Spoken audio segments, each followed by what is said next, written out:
02.7 FM. This is a program that will bring to you major headlines and, of course, breaking stories making rounds in today's newspaper.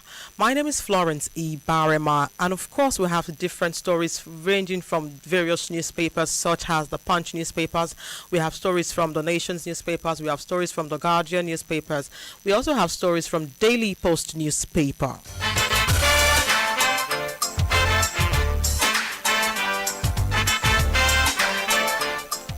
Taking headlines from today's newspaper, I would start with the Punch, where we have NYSC plans reforms to boost impact.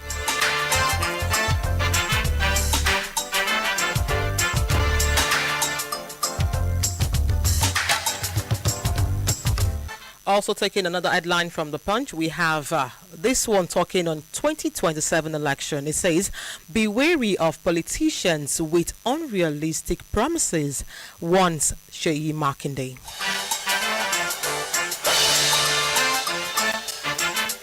Straight to Yobe State, and that is also from the Punch. It says, "Yobe first class graduate fault appointment process."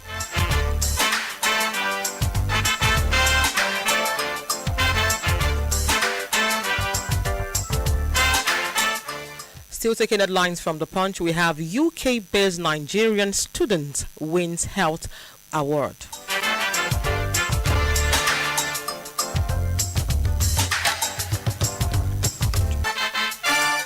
Aspirant for Awujale stool swells to 95, and that is also from the Punch newspaper.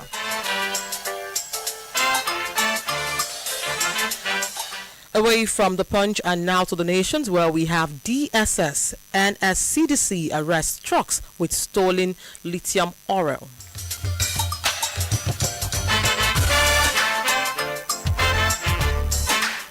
Still taking headlines from the Nations, where we have Castina Ok's planned release of 70 suspected bandits in order.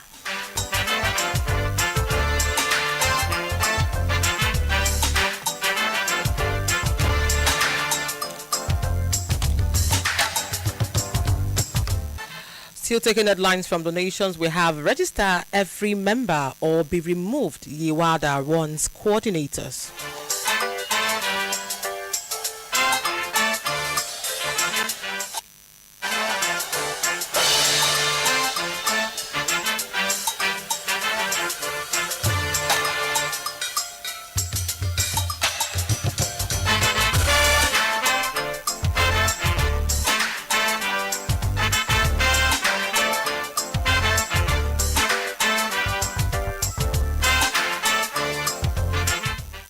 Headlines from the Nations, where we have US revokes over 100 visas in 1 year.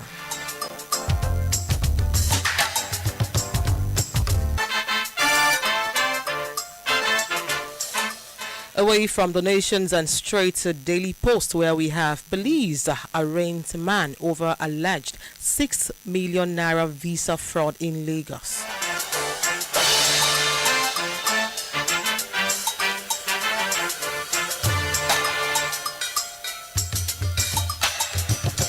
Still taking headlines from Daily Post, we have PDP demands immediate unconditional release of 52 arrested anti-kidnapping protesters in Edo State.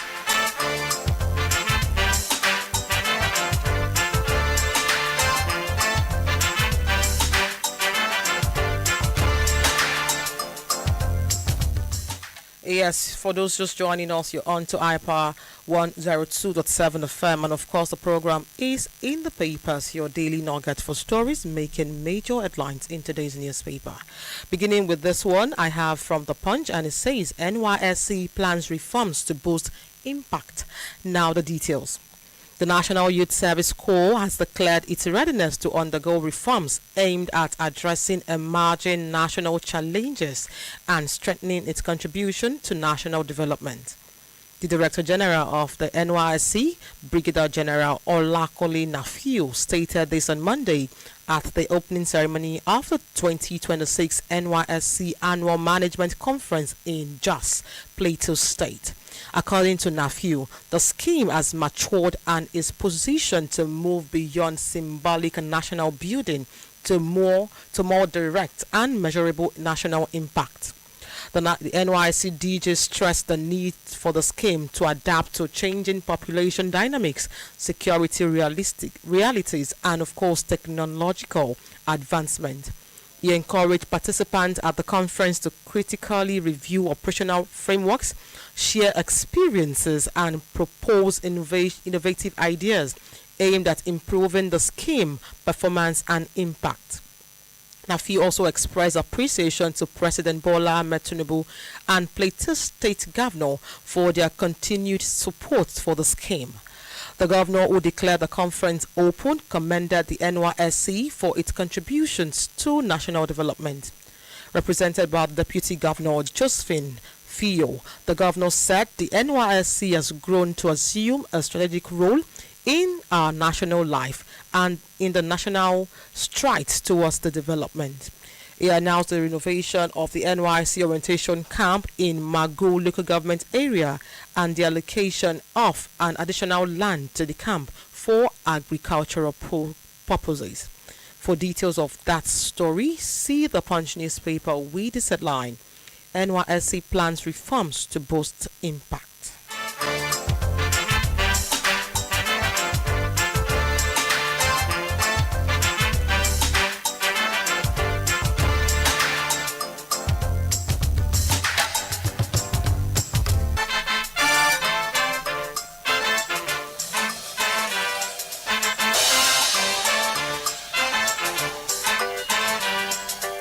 Still taking stories from the Punch newspaper, we have this one on the pages. It says, "Be wary of politicians with unrealistic promises," says Makinde. The Oyo State Governor, Seyi Makinde, has warned residents to be wary of politicians making unrealistic promises as the political season ahead of the 2027 general elections begins to gather momentum. The governor described 2026 as a pivotal year and a prelude to the next general elections, urging the electorate to be discerning as political activities intensify. Makinde gave the warning on Monday during an annual interfaith prayer section marking the beginning of the new year in Ibadan. In a statement issued by his special advisor on media, Sulaiman Olarewaju, the governor said the approaching election season made it necessary for citizens to critically assess those seeking public office. He noted that given the performance of his administrations, residents should expect continuity in governance, expressing confidence that a member of his team would take over the leadership of the state in 2027. The governor reaffirmed his commitment to the continued development of the state and welfare of its people. Makinde also charged residents to take security seriously, stressing that safeguarding lives and properties was a collective responsibility. On workers' welfare, the governor said his administrations had cleared long-standing promotional arrears inherited from previous governments and remained committed to prompt career progressions. Makinde also disclosed that the review for the head of local government administration was ongoing and expressed hope that the issue would be resolved before the end of January. For details of that story, see the Punch newspaper with this headline: Talking 2027. Be wary of politicians with unrealistic promises, Makinde warns.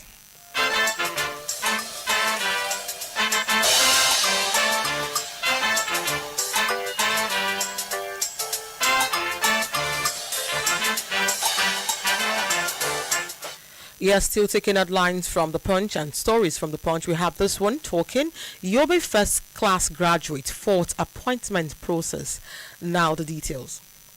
A group of first class graduates of the Yobe State University has accused the administration of Governor Mala Buning of marginalization and lack of transparency in the allocation of government appointments in Yobe State, alleging that merit is being sacrificed for favoritism.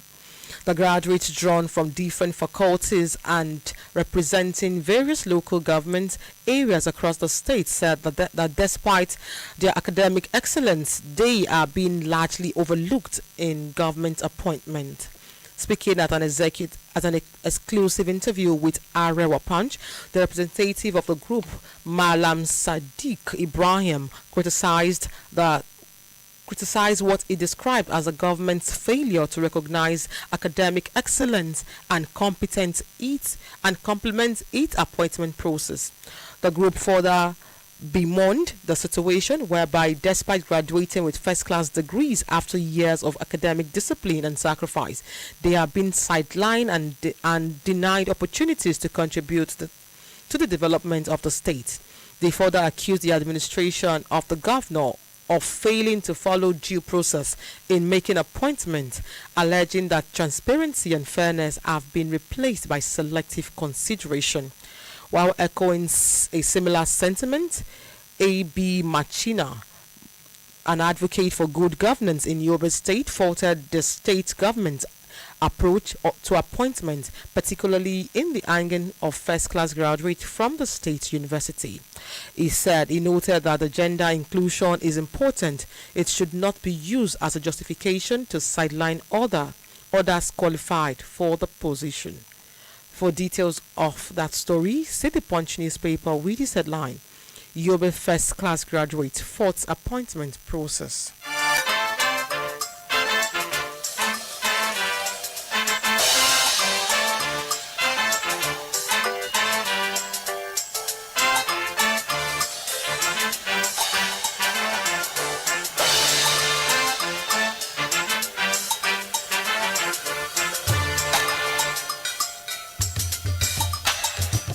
Still taking stories from the Punch, where we have UK-based Nigerian student wins health award. Now the details. A Nigerian PhD student of the University of St. Andrew, United Kingdom, Wilfred Maduko, has won the Achieved Impact Award for the Scottish Graduate School of Social Science Impact Competition for the grassroots public health project implemented in Nigeria, Arewa Punch reports. The award was presented at the SGSSS Collaboration and Impact Showcase held at the Royal Society of, a flagship annual event that celebrates doctoral research and measurable social and economic impact. Maduko's project, titled Grassroots Intervention for Antibiotic Stewardship and Antimicrobial Resistance in Nigeria, was recognized for effectively translating social science research into practical public health actions. The project focused on addressing antimicrobial resistance, a growing public health threat in Nigeria, largely driven by the misuse or overuse of antibiotics. By engaging communities directly, the initiative sought to correct misconception about the antibiotic use and promote responsible health behavior at the grassroots level. Speaking with Iowa Punch telephone, Maduko described the award as a significant milestone in her academic and professional journey. She said, and I quote, "It was an absolute pleasure and an exciting experience to be part of the SGSSS Impact Competition 2025, and I am truly honored to have won the Achieved Impact Award." As part of the project, Maduko facilitated preparatory workshops that brought together 30 community members, enabling them to co-create cultural relevant public health messages. For details of that story, see the Punch newspaper with this headline: UK-based Nigerian student wins health award.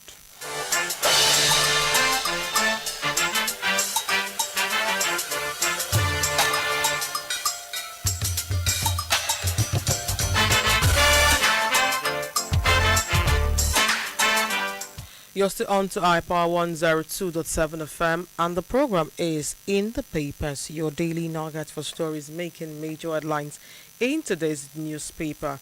You can join us on our socials. We have ourselves on Facebook, iPower1027FM, on Instagram, iPower1027FM, on TikTok, iPower1027FM, and of course on X, formerly Twitter, is iPower1027. And of course, to reach us with your contributions regarding the stories read today, we have our studio line as 0816 552 4699, 0816 552 4699, or 0813 274 7339, 0813 274 7339.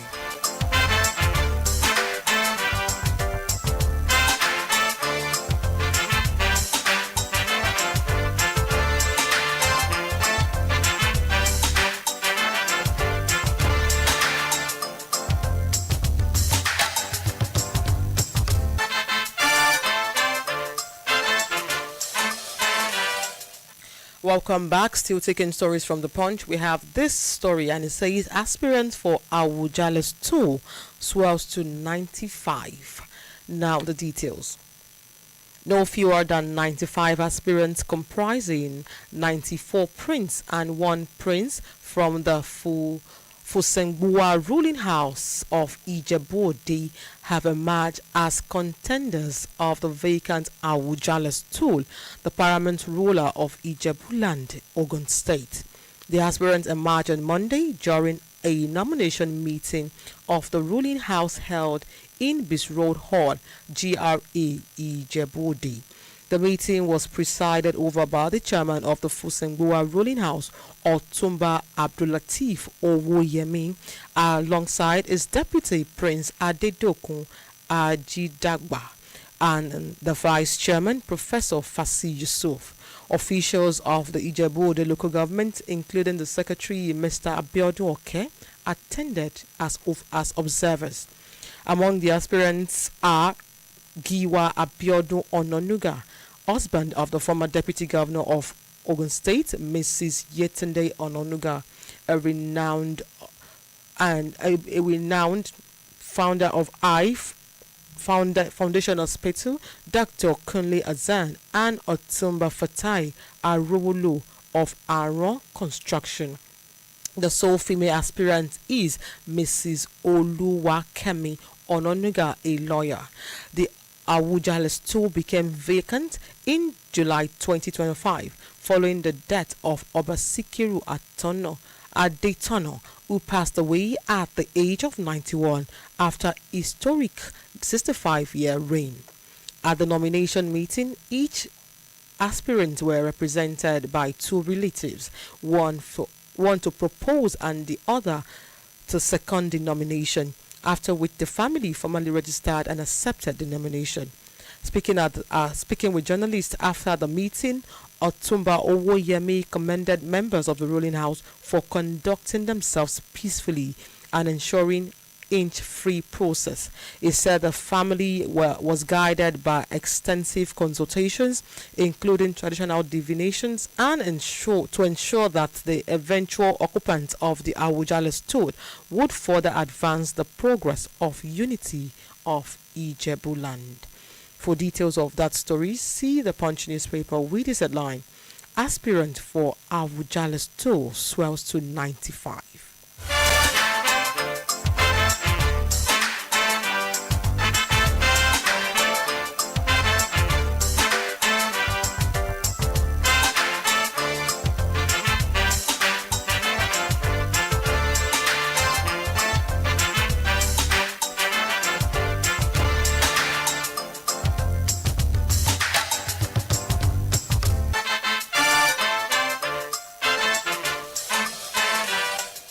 Away from the Punch and now to the nations, where we have DSS and NSCDC arrest trucks with stolen lithium ore.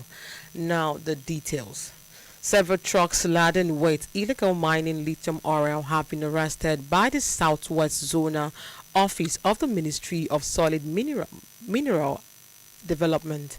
The truck was intercepted in the southwest during a coordinated intelligence-led operation by operative of the Department of State Service DSS and the Nigerian Security and Civil Defense Corps (NSCDC).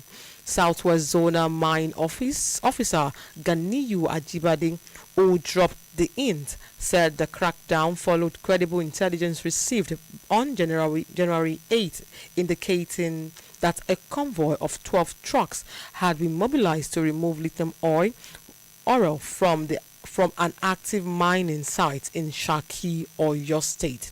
According to him, he alerted the DSS and NSCDC's security operatives while also directing his colleagues in Kwara and Ogun State to monitor and track the movement of the trucks. Ajibade said during the operation, intelligence showed that the convoy departed Shaki at 11 p.m. on January 8, reaching Igbati early Friday morning and continued towards Ilorin, Kwara State by 7 p.m. same day.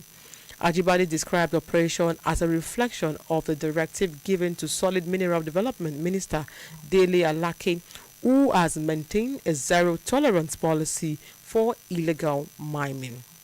He affirmed the ministry's commitment to protecting Nigerians' mineral resources and warned that enforcement against illegal mining and mineral theft will be intensified across the southwest. For details of that story, see the Nation's newspaper with this headline: DSS NSCDC arrests trucks with stolen lithium ore.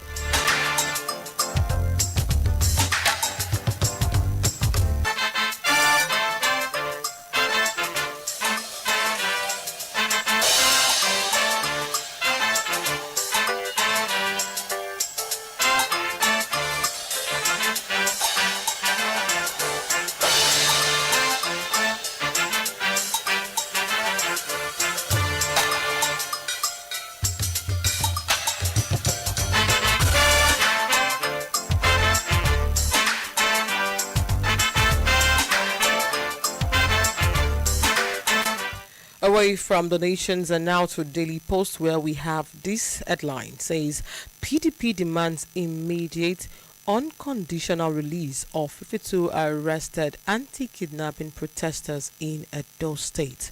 Now the details. The Edo State chapter of the People's Democratic Party, PDP, has demanded the immediate and unconditional release of 52 suspected anti-kidnapping protesters allegedly arrested on the order of the state government. The party, in a statement signed by the Publicity Secretary Dan Osa Ogbegbe and made available to newsmen on Monday in Benin City, said the arrested suspects were mainly students of Ambrose Ali University, AAU, Ekpoma.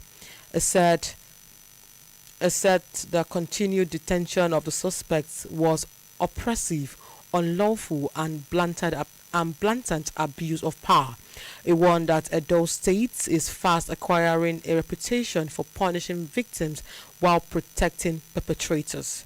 The party, however, described Governor Monday Okpebolo handling of insecurity in Ekpoma and its environment as a combination of alleged incompetence, indifference and authoritarian reflexes. According to him, Ekpoma has been abandoned to kidnappers and violent criminals, with residents living in fear as attacks escalate unchecked. The party accused the Okpebolo administration of having no credible security strategy. While opposition kidnapping and killing in all forms, the party demanded the immediate dismantling of criminal networks operating freely across Ekpoma and neighboring community. He opined that the persistence of crimes was the direct indictment of APC government's failure to govern. For details of that story, see the Daily Post newspaper with this headline: PDP demands immediate unconditional release of 52 arrested anti-kidnapping protesters in Edo State.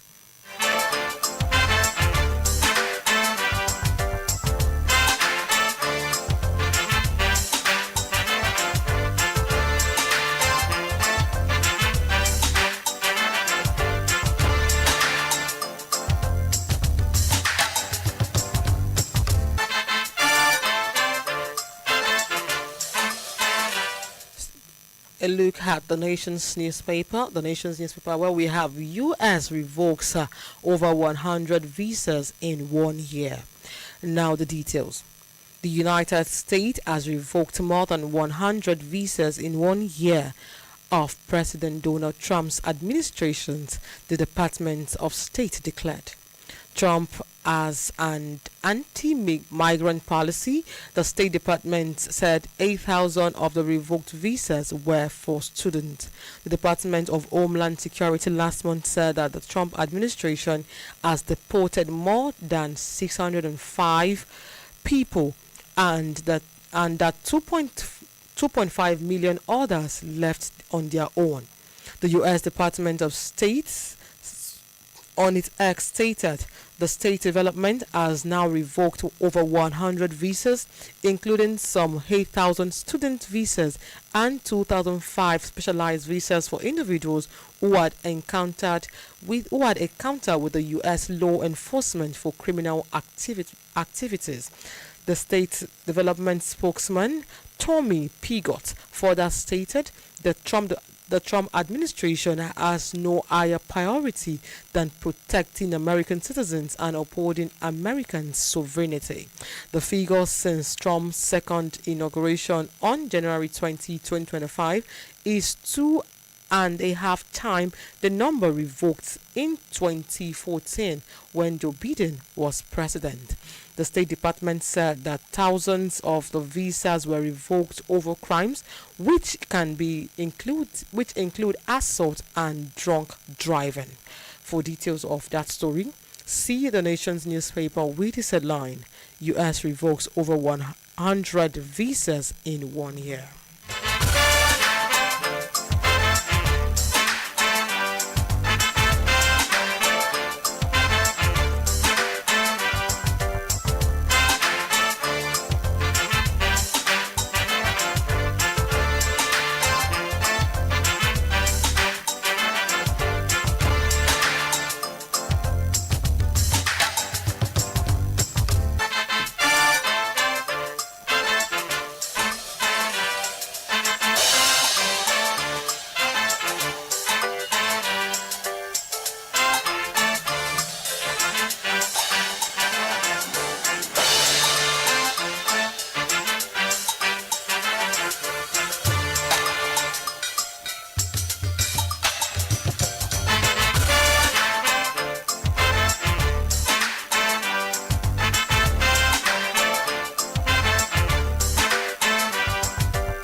Glad to have you join us. You're still on to iPower 102.7 FM, and the program is In the Papers, your daily nugget for stories making major headlines in today's newspaper. Now on to the second segment of the program, where we'll bring in our in-house analyst and we'll discuss some of the stories read to you this morning. Yes, good morning, Akin Adebayo. Good morning. Thanks for having me on the program today. It's a pleasure having you here also. We have different stories this morning, and I would like to start from this one that actually talks about the NYSC reforms to boost impact. It was said that the NYSC, the National Youth Service Corps, has declared its readiness to undergo reforms aimed at addressing emerging national challenges and strengthening its contributions to national development. So what do you have to say about those NYSC reforms? Thank you very, very much. The reform that is about to take place in NYSC, I must confess, is long overdue. Now, what brought about the issue of NYSC in the first place is about regional integration. That was after the Civil War. And it's about to bring about unity in the Nigerian polity after the Civil War. But the question is this: has that unity been achieved? Of course, to an extent, it has been achieved. But of course, recently, from what is happening from events, it is now being shown, being established, that unity is somehow being threatened. And that is why these days we discovered that many people that have posted some regions would prefer to be relocated back to a safer place due to the insecurity and of course unrest in some areas as well.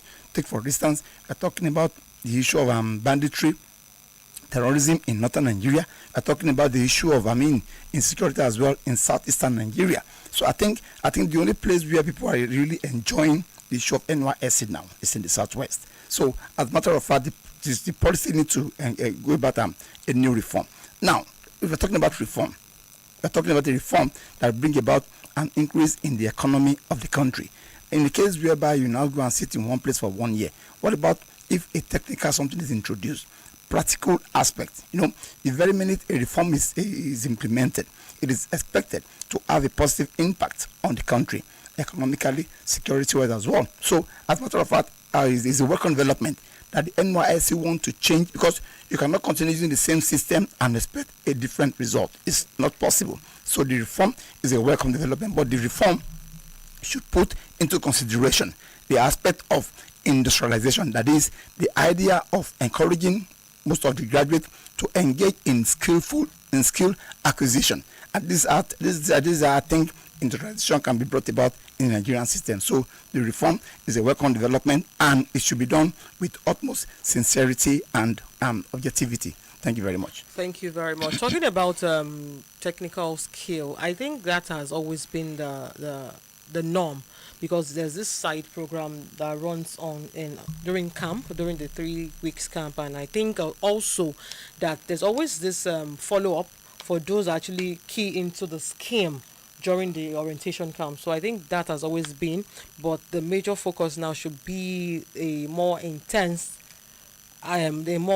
approach when it comes to that the skill acquisition. Of course. Okay, thank you very much for that contribution. Also, talking about 2027, and of course in Oyo State, we have this one coming from the governor, Sheyi Makinde, where he said the citizens should be wary of politicians making unrealistic promises, as of course we are now in the electoral season.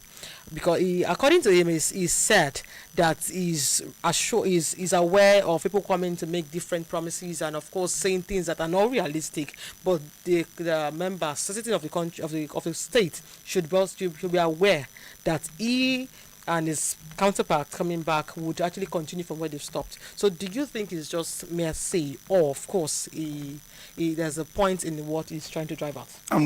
He's a politician. So to a large extent, we should be very wary of statement that is coming from politicians. Now, the warning that is now given out to the citizens, didn't he make similar promises? Has he been able to fulfill all the promises he made? Politicians, we know them for their sugar-coated mouth. The way they will mesmerize the whole thing, the way they will paint the picture as if they want to turn Nigeria to an El Dorado. Now, I've had an instance whereby a local government chairman promised a local government an airport. I mean, is that not ridiculous? These are the things. So politicians, they are synonymous to making these political gymnastics whenever they are campaigning in making sure that they win, the masses on their part. So if he's giving such warning, it's a welcome development. But the question is this: is he giving it out based on the sincerity, or is he giving it out based on the fact that he wants the electorate to follow his own candidates? This thing causes a question, because he did similar thing. In fact, virtually no politician that has not promised one thing or the other, and at the end of the, in fact, a wide relevant project, they will promise it, and at the end of the day, they will not fulfill bulk of it. So, if he's giving that promise on a sincere note, it's a welcome development. But I can assure you, there is more political undertone to that promises than the sincerity at which he's painting to be addressing the citizens to be wary of politicians' promises. So that's my take on the matter. Thank you very much. Thank you very much for that insight. Yes, you can still join us on our social media platforms, on Facebook as iPower1027, on Instagram, and of course on TikTok, iPower1027. To join us on our studio line, to reach us with your feedback and contributions on the headlines and of course stories read to you today, and of course also to give us your analysis of the topics being discussed. We can reach us on our studio line is 0816-552-4699, 0816-552-4699, or 0813-274-7339, 0813-274-7339. Away from the Oyo State and 2027 elections, we have this one coming to us from Yobe State. And it says, Yobe first class graduate fault appointment process. Now, a quick look at the inside. It says a group of first class graduates of the Yobe State University has accused the administrations of Governor Mala Buni of marginalization and lack of transparency in the allocation of government appointments in Yobe State, alleging that merit is being sacrificed for favoritism. Now, what do you have to say about this allegation? Thank you very, very much. Number one, we should understand one thing, that appointment is strictly the prerogative of the governor or the executive, either the governor or the president, as the case may be. So it should be in line with favoritism or competency.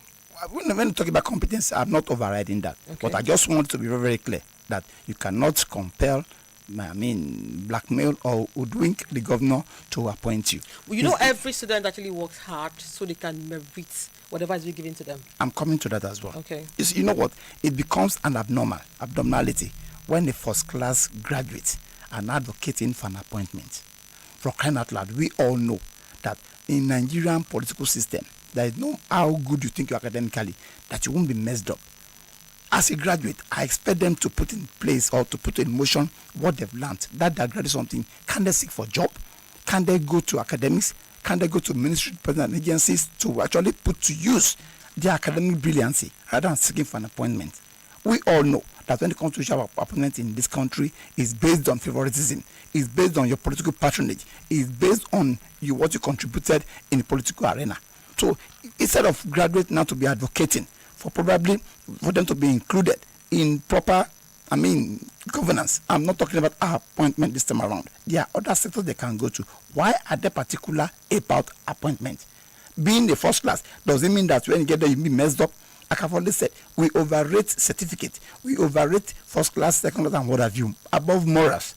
Like I've already said, it is good when you have someone that is morally sound to be in position than when you have someone that is academically brilliant but that is morally bankrupt. It's a serious matter. So I think from this statement now, I can assure you that those graduates, those first class graduates, they've already started seeing people that are not up to good, they start academically making money. That is why they're now advocating for an appointment. To the best of my knowledge, I think if they want to be sincere, they should rather advocate for employment in various ministries, departments, and agencies in the state, rather than for advocating for appointment in the government cabinet. You understand? So as a graduate, you should think of what you can do better and not seeking for appointment. If you are given, no problem. But you're now going to the extent of advocating, of protesting, of writing letters, to me, it's abnormal. They should rather focus on, take for instance, in Southwest Nigeria, the very minute you are a graduate, the director that you are being given an automatic employment in the university you graduated from. You understand? Why can't they replicate the same thing in the north? Why are these people advocating for an appointment in government? It's actually for the university they graduated from. Okay, that is justice. So that is justice. So to me, I think that you push for something far better off than appointment, because appointment in Nigeria, we all know, is about favoritism. It's about, in some cases as well, okay, people that have performed wonderfully, are they all first class? No. But what I'm particular about is you having that good moral standing, not your academic competence. If you have a good moral standing, there is no way you won't perform even when you're given an appointment. But you have a good academic qualification and you are morally bankrupt, I can assure you, by the time you are given an appointment, you will use that your academic brilliancy to manipulate, to swindle, to mess up the entire system. Thank you very much. Thank you very much for that contribution. We wanted to take a quick look into those state matters, as we have this one coming from the PDP. It says PDP demands immediate unconditional release of 52 arrested anti-kidnapping protesters in Edo State. Now, let I remind you that the Edo State chapter of the People Democratic Party has demanded the immediate and unconditional release of 52 suspected anti-kidnapping protesters allegedly arrested on the order of the state government. Now, the party, in a statement signed by the public secretary, made this available to newsmen on Monday in Benin City, said the arrested suspects were mainly students of Ambrose Ali University in Ekuma. So what do you have to say about this particular story? Thank you very, very much. I equally read just some few minutes ago in Open Newspaper that the people that were arrested were alleged for cultism, were alleged for kidnapping and stuff like that. Now PDP is now saying that maybe they have been arrested for protesting against kidnapping and insecurity. You know, when it comes to the issue of politicians, that's why I keep on saying that they are very tricky when it comes to their approach to governance. Now, PDP is the one saying this one now. Why APC is saying something different. Now, to not juxtapose which one is the correct thing becomes a serious issue. We never can tell. These people that are arrested might be PDP apologists. Now, PDP now in the course of painting a narrative that will suit their purpose, now hang it on the issue of insecurity. Likewise, the APCs too that are now saying that those people that were arrested were arrested for cultism and kidnapping and what have you. Of course, they might equally deliberately arrest them and paint such narrative to suit their own purpose as well. So when it comes to the issue of parties now being the one advocating for people that are arrested, it becomes a serious issue that we should tread on with softly.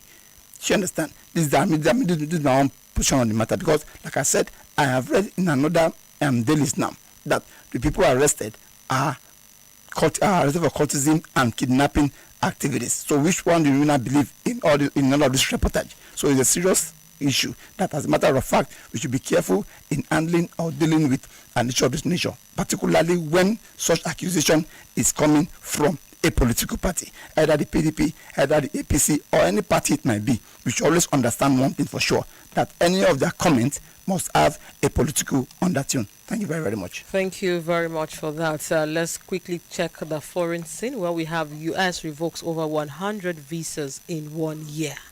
The United States has revoked more than 100 visas in the last 1 year of President Donald Trump's administration, the Department of State declared. Now, what do you have to say about the administration and Trump's strictness to visa revocation? Thank you very, very much. Trump made it crystal clear when he was campaigning on the mantra of MAGA, make America great again. Trump made it very clear he's an anti-immigrant president. He has said it from the outset. He has said what we're going to do, that many people will be deported back to their countries. So doing that now, to me, is not strange. Is what people should expect. When they all went to the poll, they had when he was campaigning, but still they went ahead to the poll and voted for him. So whatsoever that comes out of that decision then now, that they should just abide by it. Do you understand? So that this is not the time for them to start complaining and what have you. If they've all resolved then to vote for him and he has now emerged and has started implementing his policies, which as a matter of fact are anti-people, so to speak, particularly anti-immigration and anti-immigrants. You understand? So they should just be ready to abide with whatsoever is, like you rightly said, that American comforts, that is make America great again. And you can see Trump, apart from revocation of visa, is equally involved in all manners of, interference, threatening, country sovereignty, threatening country's integrity, to the extent of even arresting a president of a particular country. Now, he has now gone ahead to even invest or exploring the oil of a particular country for the benefit of his country and that of the other country. So Trump is a fair weather politician. Trump, like I've already said, allowing Trump to be American president is an error of a monumental proportion in the political engineering of the United States. I don't think a president has behaved in this manner that Trump is behaving. And we must clearly understand this.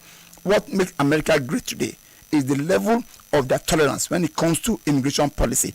I think America is the only country that has over time embarked on, visa lottery. There is virtually no house that you get to in the world, I repeat, in the world, that they don't have one or two persons in the United States. And that is the strength of America. The strength of America lies in its liberalism, in its liberal policies, making sure that at least a country, a family is represented in America. And that is why America remains one of the greatest countries today. But unfortunately, America is now battling with a president that has given complete outright disregard to such liberal nature. It's now making it a kind of a capitalist country. And we all know America is not a capitalist country, just like the British. But now, the way Trump is going about it is turning the narrative to something else. And I can assure you, it will be counterproductive because the level of immigrant in America has contributed immensely to the economy of America. They've contributed immensely to the workforce of the America. And they've contributed immensely as well to the security of America in one way or the other. So I think Trump has just only embarked on a program that I can assure you will be counterproductive, because now all eyes now are on America based on the economic policy, tariffs here and there against China, against Russia, against even Canada. In summary, having a character of Donald Trump in American presidency is an error of a monumental proportion, but it serves the immigrants right, because he actually campaigned on the mantra that when he gets there, he's going to tackle and make sure he deports many immigrants in America. Thank you very much. Thank you very much for that insight. And you're still on to iPower 102.7 FM. We'll take a short break. When we come back, we continue the rest of today's analysis.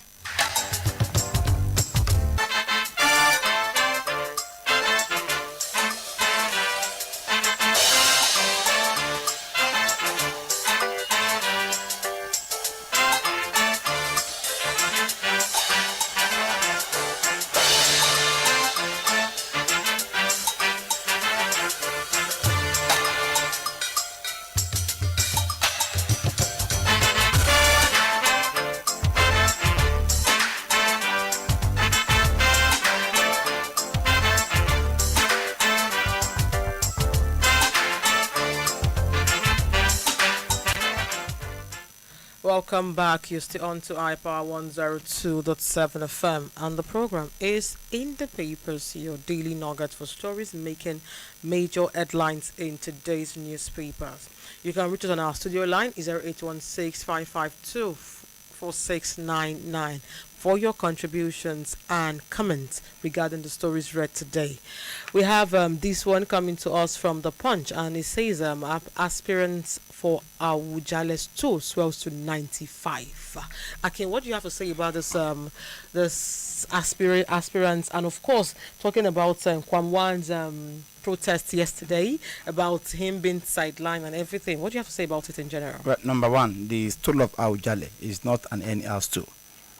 And for also to now have 95 aspirants, if I'm not mistaken, I don't think I've ever come across, a stool that 95 aspirants will be vying for. If I'm not mistaken, I think this is the highest, to the best of my knowledge. I wouldn't know, maybe they will be other if I've seen such, but to the best of my own knowledge, I don't think I've ever come across 95 aspirants vying for this stool vying for one stool.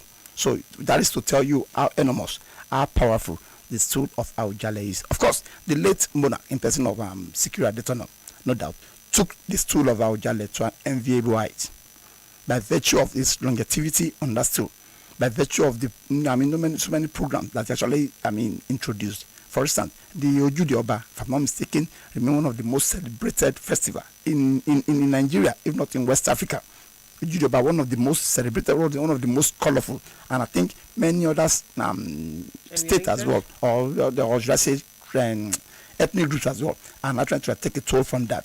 So, like I said, so I'm not surprised that people that are now vying for the soul of Awujale, they are this much. So it's a welcome development, but of course, the kingmakers, they should be very careful in that selection process. And know that, in Nigeria, we cannot overrule the fact that things will begin to cross hand. So I think the highest bidder, I'm sorry to say that, might eventually emerge. It was then that I would say that if I don't nyoba, but of course this time around it's like if I now understand other languages. But I think the kingmaker should be very, very careful and meticulous in choosing the next Awujale stool, because the late Oba has taken that stool to an enviable height. So I don't think that you allow anybody that will diminish, that will rubbish, that will bring to disrepute that stool to emerge as the Awujale. Now, back to the issue of Kwamwan. Now, Kwamwan, going by what he has said, he said he has the right to contest. But unfortunately, virtually all the ruling houses have come out to denounce that he's not part of them, that they don't even know him. That he's not part of them. So, for him now to be protesting and whatever, I think it was not about 3 weeks ago, he withdrew the court case he had with the Kingmakers. He withdrew it. Now he's now protesting again. Kwamwan feels that, because he's influential, I wouldn't want to start mentioning names, that probably can use that his influence to emerge. But unfortunately for him, he has forgotten that for you to emerge, or for you to emerge as an Oba, you have to go down the historical line. You have to be able to trace your lineage to that blue blood. The question is Kwamwan actually having that blue blood? Is it because he was made the what's it called? A title he's holding presently, that can now make him to metamorphose into the Awujale? I mean, these are the questions we need to ask him. But of course, people have been denied. He has been denounced that we don't know him. Virtually all the FSBua, what's it called? They say they don't know him, and so many other are reading us as well. And he is even yet to come and actually clear, all these allegations that is not being known. It has been, if I'm not mistaken, Kwamwan has been the only one advocating for himself. I have not seen somebody now that has actually said, I know Kwamwan, is this, is that. Nobody is really supporting or backing up his claims. But I can assure you, any influence he thinks he might have cannot work in this instance, because even the influence that he is having, we're talking about a traditional stool. It's one of the most sensitive area that any government can just intervene. It is traditional. The very minute you are not in that lineage, just forget it. I could remember a particular president equally attempted, so a sitting president attempted to become an Oba, immediately vacate the presidency. But unfortunately, they told him, it's not possible. You are not, no matter how powerful you think you are, so far you are not from that ruling house, forget it. And he jettisoned the idea. So no talk of, Kwamwan. And people have been asking the question, if today he becomes the Awujale, for instance, would he still be going back to his singing career? Can he manage it? And Kwamwan, I'm sorry, is synonymous with controversy. And like I said the other time, the Awujale stool is not an anyhow stool that someone will just come and begin to rubbish, begin to begin to do things that is unwarranted of. So as a matter of fact, like Avela said, the kingmakers will be very meticulous in selecting whosoever becomes the Awujale of Ijebuland, because the Oba that left there has actually left behind a very good repute, a strong foundation for anybody that wants to become the Awujale to be of that same equal status in making sure that the Awujale stool is not disrepute. The question is this: can Kwamwan uphold? Can Kwamwan held on to that status that the Awujale has left behind? This is a question begging for answer. So Kwamwan has his right to protest. The very minute he feels he's cheated, he has the right. But as a matter of fact, the kingmakers, they have their say. So they have to make the selection, and not Kwamwan protest and what have you. His protest has no influence whatsoever. His protest cannot turn around things, no. But he has his right to protest. But the kingmakers, they have the final say to nominate whosoever they feel can become the Awujale. And after that, they second it now to the government, and the government now will assent to it. And the rest, they say, is now history. Thank you very much. Thank you very much for that insight. And that is how far we can go today on today's edition of In the Papers. Many thanks to Akin Adebayo for joining us on the program as usual. Thanks for having me. It's a pleasure. And of course, we'll take a quick recap on the headlines for today, and we'll call it a day on the program. Yes, we told you from the Punch that NYSC plans reforms to boost impact. Yes, we equally informed you from the Punch as well that be wary of politicians with unrealistic promises, marking the ones.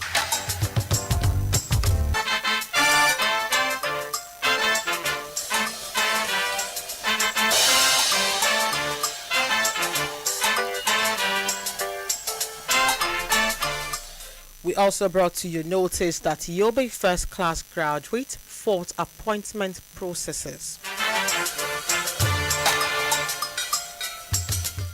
We also informed you that UK-based Nigerian student wins health award.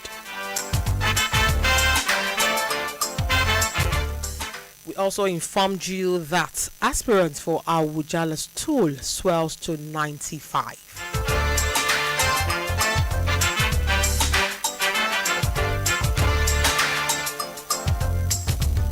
From the nation's newspaper, we said to you that DSS and CDC arrest trucks with stolen lithium oil. And that is how far we can go today on today's edition of In the Papers. We hope we've been able to inform you and keep you up to date about stories making rounds in today's newspaper.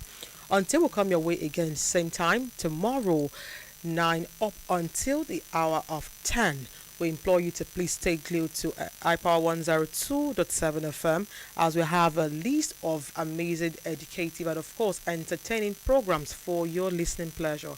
My name is Florence Ibhareman. Very good morning to you.